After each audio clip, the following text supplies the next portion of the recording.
Англия фирмаларына бару үшін анкета толтырып жауап күтуден шаршаған болсаңыздар, Англияға баратын тағы да бір жолмен бөліскім келіп отыр. Осы видеоға лайк басып, комментарий жазып сақтап алыңыздар. Және де Англияға келгісі келіп жүрген таныстарыңыз, достарыңыз болса, осы эфирмен міндетті түрде бөлісіп қойыңыздар. Тегін мәліметтен құр қалмасын. Енді ол қалай десеңіздер, Fruitful Jobs Oshrodek HR сайт арқылы Польша еліне заявка жібересіздер. Ол қалай қазір толық көрсетемін, көріңіздер. Мінекей кез келген интернет поисковикке Google болсын, браузер Яндекс болсын, осылай oshrodek/hr.com деп жазасыздар. Осыған кіресіздер. Осылай ағылшын тілінде шығады, орыс тіліне қойып аласыздар. Міне көріп тұрғандарыңыздай работа в Великой Британии, работа в Ирландии, работа в Польше. Енді өзіңіз білетіндей Великобританияда бәрі заявка жіберіп жатыр, бірақ өкінішке орай адамдар саны өте көп, жұмыс орны толып қалып, адам жақсы қабылдап жатқан жоқ. Ирландияда қазір енді ашылды, бұл енді қосылды. Қазір пока подайте заявку деген жоқ, алдағы уақытта басталады. Енді работа в Польше дегенде басасыздар. Сосын подать заявку в Польшу деген басасыздар. Осылай шығады, начать деген басасыздар.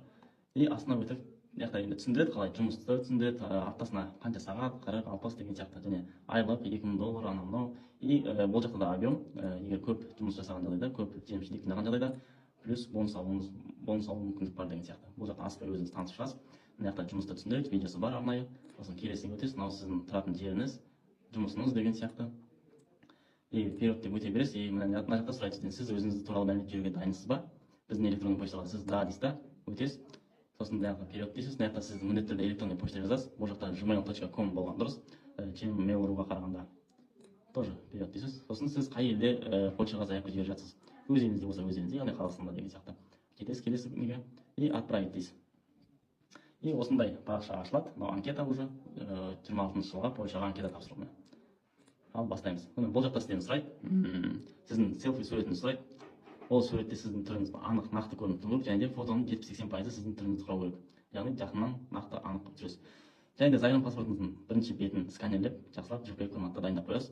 И загран паспортыңызда қандай печаттар бар, яғни қай елге шыққансыз, қанша печать бар, соның бәрін сканерлеп, жақсылап JPEG форматта дайындап қоясыз. Сосын міне мында жазылады: те, кто успешно завершит контракт в Польше и будет иметь хорошие рекомендации своего работодателя, будут включены в приоритете список кандидатов на работу в Великобритании. Яғни сіз жақсы жұмыс істеп, өзіңізді жақсы көрсетсеңіз, сізге Великобританияға виза шығуға кішкене жеңілдірек болады. Олар көмектеседі. Дальше деп өтіп кетесіз. Мұнда өзіңіздің электронды почтаңызды жазасыз, бағанағы gmail.com. Және төртінші сұраққа келеміз. И бұл жақтан мына жерде загран паспортта сіздің есіміңіз қалай жазылып тұр, тура солай жазасыз. Мұнда фамилияңызды жазасыз, ортасына второе имя дейді, мысалы жаза саласыз, мысалы Бекзат болса Бәке деген сияқты сөйтіп жаза салсаңыз болады. Номер телефона в международном формате дегенге +7 деп жазасыз. 8 деген жазудың мүлдем қажеті жоқ анкета толтырғанда. +7, 8 норма. Және де сізде WhatsApp бар ма деп сұрайды. Да дейсіз. Және де келесі бетке WhatsApp нөміріңізді жазасыз. +7-тен басталып WhatsApp нөміріңізді жазасыз. 8-ші сұрақ. Өзіңіздің азаматтығыңызды жазасыз. Гражданство Қазақстан. Туған күн ай жылыңызды жазасыз. 10-ші сұрақта уже өзіңіздің полыңызды жазасыз. Яғни жігіт болсаңыз жігіт, қыз болсаңыз қыз.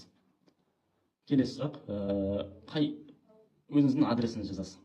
Место жительства.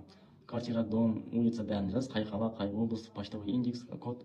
Және де өзіңіздің Қазақстан деген елді астынан тауып аласыз, шығады. Келесі 12-ші сұрақ. Бұл жақта да загран паспорт керек, көріп тұрсыздар. Загран паспорттың нөмірін жазасыз. Ол загран паспорттың өзіңіздің суретіңіз тұрған жақтың оң жағында, жоғары жақта тұрады. Үлкен N-нан басталады. Дальше 8 сан болады. Сөйтіп жазасыздар.